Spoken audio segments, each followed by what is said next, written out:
آج 7 ستمبر کا دن ہے۔ 7 ستمبر کا دن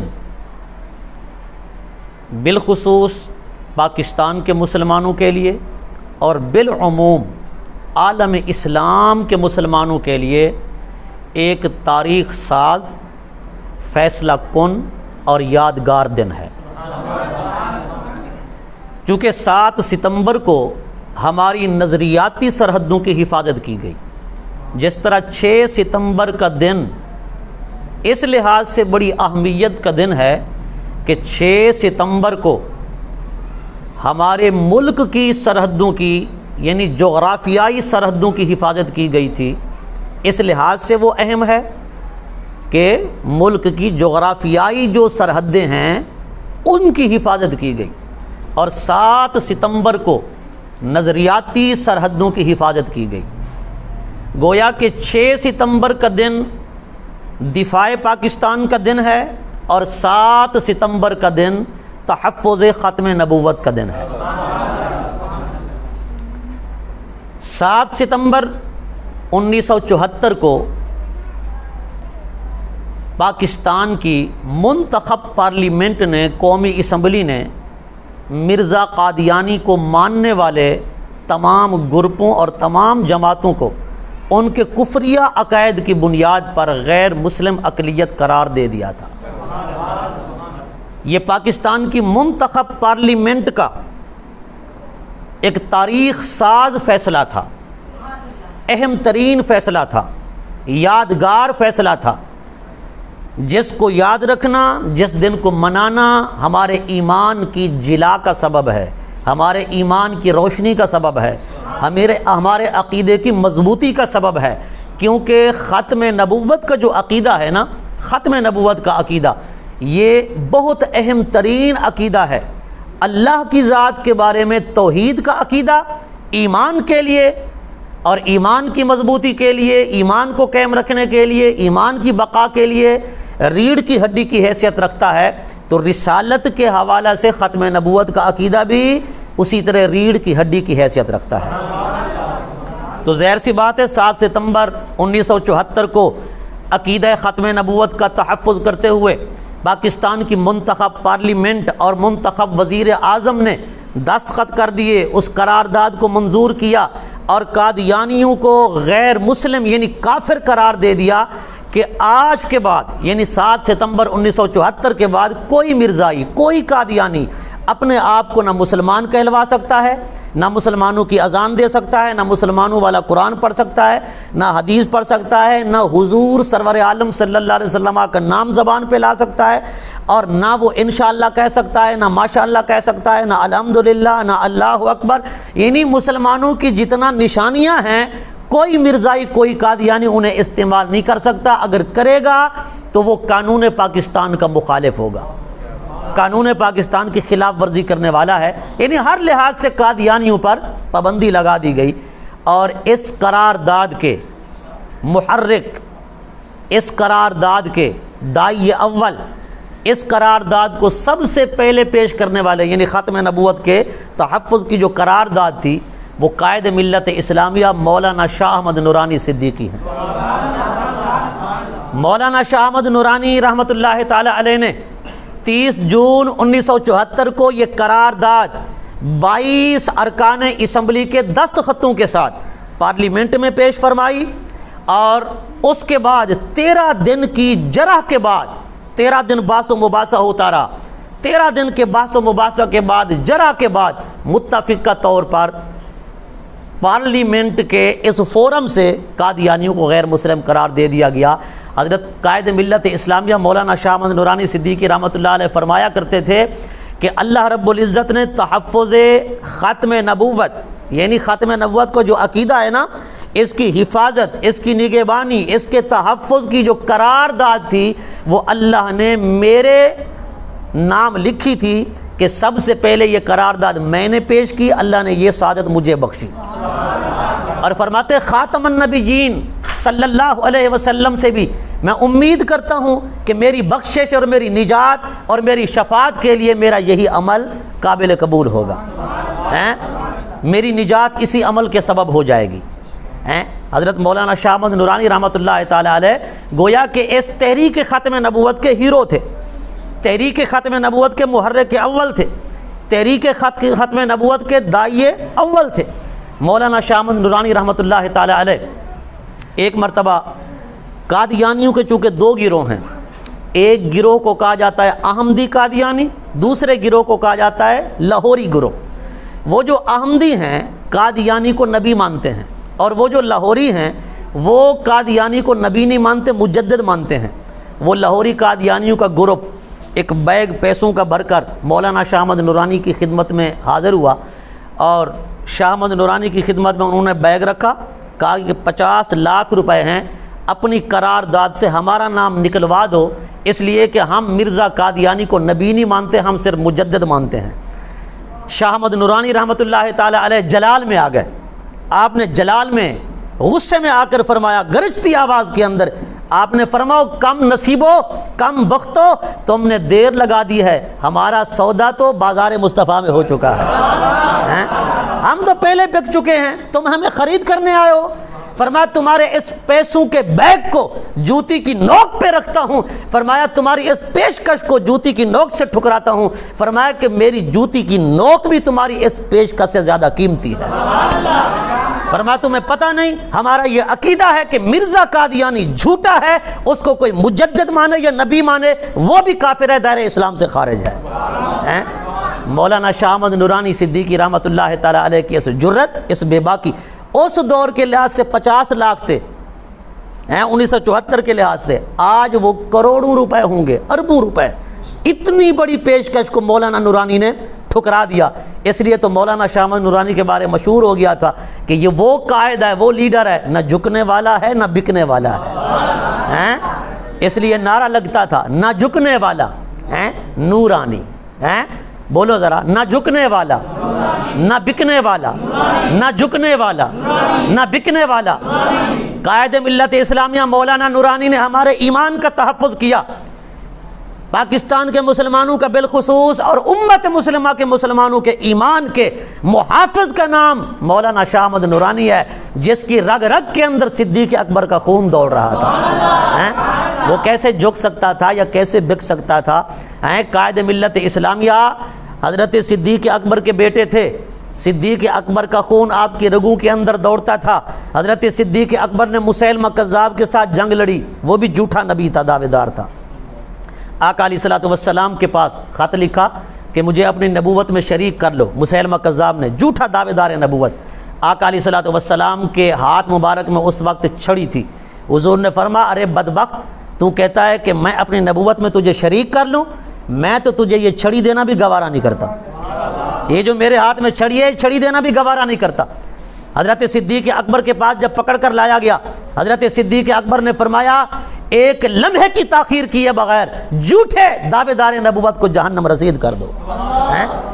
ہمارے امام اعظم ابو حنیفہ نعمان بن ثابت رضی اللہ تعالیٰ عنہ، آپ کا فتویٰ ہے، آپ سے پوچھا گیا کہ اگر کوئی جھوٹا نبی کہے میری دلیل تو سن لو، میں اپنی دلیل دینا چاہتا ہوں، میرا دعویٰ ہے کہ میں نبی ہوں اور میری دلیل سن لو، آپ نے فرمایا دلیل بھی نہیں سننی، جتنا دیر دلیل سنو گے دلیل سننے والا کافر ہو جائے گا۔ فرمایا حضور کی ختم نبوت کے لیے تو سینکڑوں دلیلیں ہیں، کسی اور جھوٹے نبی کے لیے دلیل مانگنے کی ضرورت ہی کیا ہے؟ ہمارے سامنے یا قرآن ہے یا مصطفیٰ کا فرمان ہے، فرمایا ان کی روشنی میں ہم حضور کو آخری نبی مانتے ہیں، حضور کے بعد نہ کوئی نبی آئے گا نہ کوئی رسول آئے گا۔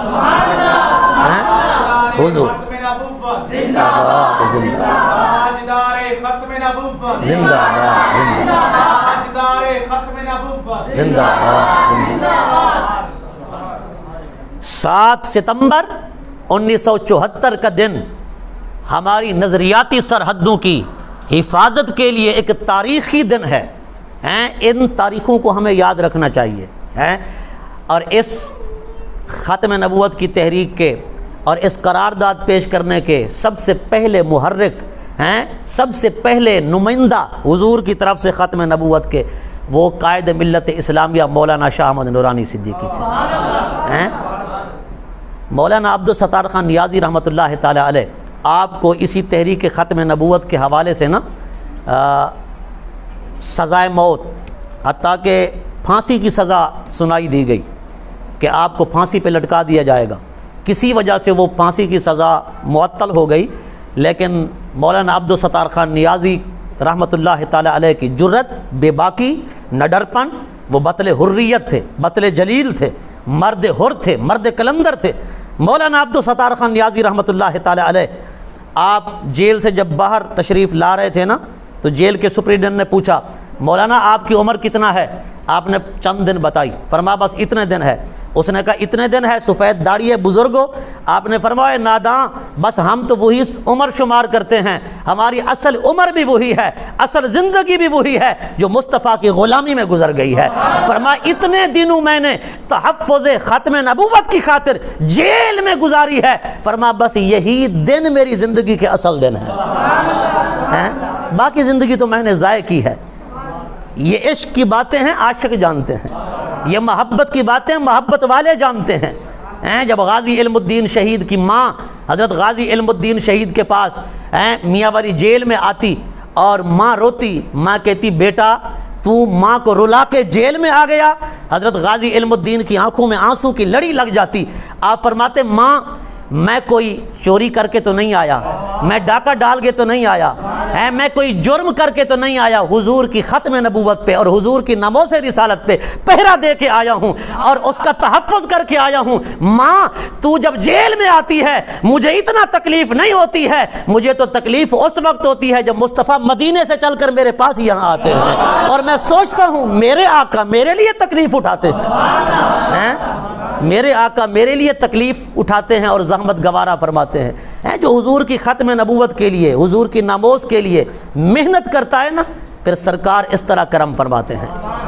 مرزا قادیانی کو اس نے بھی کئی چیلنج دیے، اور مرزا قادیانی کو محدث گولڈ حضرت پیر میر علی شاہ صاحب نے بھی کئی چیلنج دیے، حتیٰ کہ اس نے جب کہا نا کہ آؤ میں بھی فاتحہ کی تفسیر لکھتا ہوں، تم بھی فاتحہ کی تفسیر لکھو، دیکھتے ہیں کہ جلدی تحریر کرنے والا کون ہے، زود تحریر کس کی ہے، کون تیزی سے زیادہ لکھتا ہے؟ آپ نے فرمایا یہ تیز لکھنا، تیزی سے لکھنا یہ کوئی کمال نہیں ہے، کمال یہ ہے کہ کاغذ پر، سفید کاغذ پر، چٹے کاغذ پر تو بھی اپنا قلم چھوڑ دے، میں بھی اپنا قلم چھوڑتا ہوں، تو بھی اپنے قلم کو آرڈر جاری کر، میں بھی آرڈر جاری کرتا ہوں۔ جس کا قلم خود لکھے گا اور وہ بھی سورۃ فاتحہ کی تفسیر لکھے گا وہی سچا ہوگا۔ مگر مرزا قادیانی کبھی قبول کرنے کے لیے تیار نہ ہوا۔ اس نے کہا کہ تو بھی دعا کر، میں بھی دعا کرتا ہوں، اللہ کسی اندھے کو آنکھیں عطا کر دے، کسی اپاہج لولے لنگڑے کو تندرست صحت مند کر دے۔ حضرت پیر مہر علی شاہ رحمۃ اللہ تعالیٰ علیہ آپ نے فرمایا مرزا قادیان کسی اپاہج لولے لنگڑے کو تندرست کرنا، کسی اندھے کو آنکھیں دینا یہ کوئی کمال نہیں، اگر مردے بھی زندہ کرنے ہو تو آپ مہر علی موجود ہے، مہر علی حاضر ہے۔ تجھے نہیں پتا حسن و حسین کا خون میری رگوں کے اندر دوڑ رہا ہے، اور آپ سے کسی نے کہا حضور والا اتنے بڑے دعوے کرتے ہو، اتنے بڑے چیلنج کرتے ہو، اگر وہ بدبخت آ بھی گیا تو پھر آپ نے فرمایا او مولانا صاحب ہم دعوے یوں ہی نہیں کرتے، مانج قلعے دے زور تے کٹ دیے، کٹی قلعے دے زور تے کٹ دیے۔ فرمایا دعوے میرے علی یوں ہی نہیں کرتا، فرمایا پیچھے مصطفیٰ کا ہاتھ ہے تو تب دعوے کرتا ہے، تب دعوے کرتا ہے۔ فرمایا یہ دعوے ہم یوں ہی نہیں کرتے، حضور ادھر سے اشارہ دیتے ہیں، حضور فرماتے ہیں بیٹا قدم بڑھاؤ ہم تمہارے ساتھ ہیں۔ جس کے ساتھ مصطفیٰ ہوں، جس کی پشت پہ حضور کا ہاتھ ہو، فرمایا وہ زیر کیسے ہو سکتا ہے، وہ کمزور کیسے ہو سکتا ہے؟ ہمارے بزرگوں کی بڑی محنتیں ہیں۔ اعلیٰ حضرت امام اہل سنت مجدد دین و ملت الشاہ امام احمد رضا خان فاضل بریلوی رضی اللہ تعالیٰ عنہ، آپ وہ ہستی ہیں جنہوں نے سب سے پہلے مرزا قادیانی کے کفر کے حوالے سے قلم اٹھایا اور فتوی کفر جاری فرمایا۔ آپ نے فرمایا جھوٹا دعوے دار نبوت ہے، یہ دائرہ اسلام سے خارج ہے، یہ مسلمان نہیں ہے، اس کے ماننے والے مسلمان نہیں ہیں، یہ بھی کافر ہے، اس کے ماننے والے بھی کافر ہیں۔ بڑے بڑے مولوی ہچکچا رہے تھے فتویٰ دینے کے اندر۔ جب مرزا قادیانی کے بارے میں گیا نا سوال نامہ کہ بتاؤ وہ اپنے آپ کو یوں کہتا ہے، کبھی کہتا ہے مجدد ہوں، کبھی کہتا ہے عیسیٰ علیہ السلام ہوں، کبھی کہتا ہے مریم کا بیٹا ہوں، کبھی یوں، نبیوں کی توہین، ولیوں کی توہین، بزرگوں کی توہین کرتا ہے، بتاؤ مرزا قادیانی کے بارے میں کیا کہتے ہو؟ میں نام نہیں لینا چاہتا، بڑے بڑے مولویوں کے پاس یہ سوال نامہ گیا، انہوں نے کہا ہم فتویٰ نہیں لکھتے، مرزا قادیانی کے خلاف کوئی کفر کا فتویٰ نہیں جاری کرتے۔ ایک امام احمد رضائی تھے، خدا کی قسم امام احمد رضا وہ تھے، کوئی وہ ہوتا ہے علم پہ ناز کرتا ہے، پر امام احمد رضا وہ تھے جن پر علم ناز کرتا تھا۔ امام احمد رضا نے قلم اٹھایا اور آپ نے فرمایا حضور کی ختم نبوت کی بات ہو، ناموس رسالت کی بات ہو، ہم پیچھے ہو جائیں؟ فرمایا یہ ہو کیسے سکتا ہے، ہم تو اس عقیدے کے حامل ہیں، انہیں جانا انہیں مانا، نہ رکھا غیر سے کام، للہ الحمد میں دنیا سے مسلمان گیا۔ فرمایا حضور کے مد مقابل ہم کسی کو کچھ نہیں سمجھتے۔ فرمایا حضور کا مقابلہ کرنے کے لیے یہ اندھا کانا، یہ بھینگا قادیانی کھڑا ہو اور ہمارے خونخواہ قلم سے بچ جائے، فرمایا یہ ہو نہیں سکتا، ہم اس کو ایسا ذلیل کریں گے کہ دنیا قیامت تک اس پر لعنتیں بھیجتی رہے گی۔ اور اعلیٰ حضرت کے فتوے نے خدا کی قسم وہ تہلکہ مچا دیا کائنات کے اندر۔ آج بھی مرزا قادیانی پر لوگ لعنتیں بھیج رہے ہیں، پھٹکار بھیج رہے ہیں۔ اعلیٰ حضرت امام اہل سنت کا یہ عظیم کارنامہ تھا کہ سب سے پہلا فتویٰ قادیانیوں اور مرزائیوں کے خلاف تاریخ گواہ ہے۔ آج تو بڑے بڑے لوگ ہیں نا، کہتے ہیں ہم عقیدہ ختم نبوت کے ٹھیکیدار ہیں، ختم نبوت کے ہم جو ہے بڑے محافظ ہیں، جی ہم بڑے چوکیدار ہیں۔ ہم کہتے ہیں تاریخ پڑھو، سب سے پہلا فتویٰ بریلویت کے شہنشاہ کا ہے قادیانیوں کے خلاف، اعلیٰ حضرت امام احمد رضا خان کا ہے۔ اس لیے ہم کہتے ہیں اب حضور کے بعد کوئی نبی نہیں آئے گا، حضور کے بعد کوئی نبی نہیں آئے گا۔ سرکار کی ذات پاک نے نبوت اور رسالت دونوں کے دروازے کو ہمیشہ کے لیے بند فرما دیا ہے۔ قدن قطعت الرسالۃ والنبوۃ، رسالت بھی منقطع ہو گئی، نبوت بھی منقطع ہو گئی، اب حضور کے بعد کوئی نبی نہیں آئے گا۔ اور لا نبی بعدی کی تفسیر حضور نے خود فرمائی، لا نبی بعدی، انا خاتم النبیین کی تفسیر حضور نے خود فرمائی۔ حضور نے فرمایا انا خاتم النبیین، کیا مطلب؟ یعنی کوئی اگر یہ کہے کہ میں تمام نبیوں میں اصل ہوں، خاتم کا معنی اصلی کر لے، اصل کر لے، حضور نے خود ترجمہ کرتے ہوئے فرمایا انا خاتم النبیین، یعنی لا نبی بعدی، میرے بعد کوئی نبی نہیں ہے، میرے بعد کوئی نبی نہیں ہے۔ مشاطہ ازل نے وہ کنگھی توڑ ڈالی تھی جو زلف نبوت کو سنوارا کرتی تھی، حضور کی زلفوں میں کنگھا مار کے، کنگھا کر کے رب نے وہ مشاطہ ازل نے کنگھی توڑ دی تھی جو زلف نبوت کو سنوارا کرتی تھی۔ اب وہ قیامت تک مائی پیدا نہیں ہوگی جو نبی جنا کرتی تھی، جو نبیوں اور رسولوں کو پیدا کیا کرتی تھی۔ حضور آخری نبی ہیں، حضور آخری رسول ہیں، چونکہ اللہ رب العزت فرماتا ہے کیا ما کان محمد ابا احد من رجالکم ولکن رسول اللہ وخاتم النبیین۔ اللہ کیا فرماتا ہے؟ ہم نے محمد مصطفیٰ صلی اللہ علیہ وسلم کو کسی بالغ مرد کا باپ بنایا ہی نہیں۔ مولا کیوں؟ فرمایا وخاتم النبیین، ان کو آخری جو بنانا تھا۔ اگر حضور کا بیٹا ہو، زندہ رہے، جوان ہو، سن بلوغت کو پہنچ جائے، الولد سر الابی ہے، والد کے اوصاف اولاد میں ضرور ہوتے ہیں، پھر وہ نبی نہ بنے تو یہ ہے کیسے سکتا ہے؟ یہ تو ہو نہیں سکتا۔ اس لیے اللہ نے فرمایا ہم نے حضور کی اولاد کو، بیٹوں کو بچپن میں وفات دے دی تاکہ حضور کی ختم نبوت پکی ہو جائے، حضور کی ختم نبوت پر آنچ نہ آئے۔ ختم نبوت کا مسئلہ اہم ترین مسئلہ ہے۔ آپ دیکھیں پورے دین پر آپ عمل کریں، پورے دین پر عمل کریں، لیکن ختم نبوت کے بارے میں آپ معاملہ اگر ڈاما ڈول رکھتے ہیں نا، اس عقیدے کے اندر پس و پیش سے کام لیتے ہیں، ڈاما ڈول ہوتے ہیں، عقیدہ ختم نبوت میں آپ کا تزلزل ہے، تذبذب کا شکار ہیں، یعنی عقیدہ پکا نہیں ہے، پختہ نہیں ہے حضور کے آخری نبی ہونے کے بارے میں۔ بے شک آپ پورے دین پر بھی عمل کریں تو یوں سمجھیں کہ آپ نے عمارت کو تعمیر کیا لیکن نیچے سے اس کی بنیادوں کو آپ نے نکال لیا۔ بنیادیں آپ نکال لیں، کیا خیال ہے عمارت ٹھہرے گی؟ عمارت کی چھت برقرار رہے گی؟ گویا کہ آپ اگر عقیدہ ختم نبوت پر یقین نہیں رکھتے، دھڑام سے پورا اسلام گر جاتا ہے، پورا اسلام گر جاتا ہے۔ عقیدہ ختم نبوت ہمارے دین کے لیے اس قدر اہم ہے، اس قدر لازم ہے۔ ذوالفقار علی بھٹو صاحب جو اس وقت وزیر اعظم تھے، 7 ستمبر 1974 کو جب قرارداد ختم نبوت پیش کی مولانا شاہ احمد نورانی نے، اس وقت وزیر اعظم جو تھے وہ ذوالفقار علی بھٹو تھے۔ ذوالفقار علی بھٹو صاحب نے دستخط کر دیے، اجازت دے دی اور کہا کہ میں قادیانیوں کو مسلمان نہیں مانتا، قادیانی کافر ہیں۔ غیر مسلم اقلیت قرار دلوانے میں ذوالفقار علی بھٹو صاحب کا مرکزی کردار تھا۔ اگر وہ اجازت نہ دیتے، اگر وہ دستخط نہ کرتے تو پھر کبھی ان کو غیر مسلم قرار نہیں دیا جا سکتا تھا۔ یہ ان کا عظیم کارنامہ ہے۔ اس لیے علماء کہتے ہیں ذوالفقار علی بھٹو صاحب نے جو وعدہ کیا تھا وہ وعدہ پورا کیا تھا، اور ہم یقین رکھتے ہیں کہ ذوالفقار علی بھٹو صاحب کی بخشش کے لیے یہی عمل کافی ہے۔ ذوالفقار علی بھٹو صاحب کی بخشش کے لیے یہی عمل کافی ہے کہ انہوں نے حضور کی ختم نبوت پر پہرا دیا۔ معزز طلباء، اللہ رب العزت ہم سب کو بھی عقیدہ ختم نبوت پر قائم فرمائے، دائم فرمائے۔ 7 ستمبر کا دن یہ ہمارے لیے یوں سمجھ لیں کہ عقیدہ ختم نبوت کا، عقیدہ تحفظ ختم نبوت کا تاریخی دن ہے۔ کیا ہے؟ تاریخی دن ہے، ٹھیک ہے۔ 6 ستمبر کا دن جو ہے وہ دفاع پاکستان کا دن ہے، تحفظ پاکستان کا دن ہے، اور 7 ستمبر جو ہے وہ تحفظ عقیدہ ختم نبوت کا دن ہے۔ 6 ستمبر بھی تاریخی دن کہ ہماری جغرافیائی سرحدوں کی حفاظت ہوئی۔ 7 ستمبر کا دن بھی تاریخی دن کہ ہماری نظریاتی اور عقیدے کی سرحدوں کی حفاظت کا دن۔ آئی سمجھ بات آپ کے؟ تو ایسے مواقع پر، ایسے دنوں پر آپ جو ہے اپنے ولولے کو اجاگر کیا کریں، اپنے جذبے کو اجاگر کیا کریں۔ یہ آپ کے اسلاف کی میراث ہے، آپ کے بزرگوں کی میراث ہے۔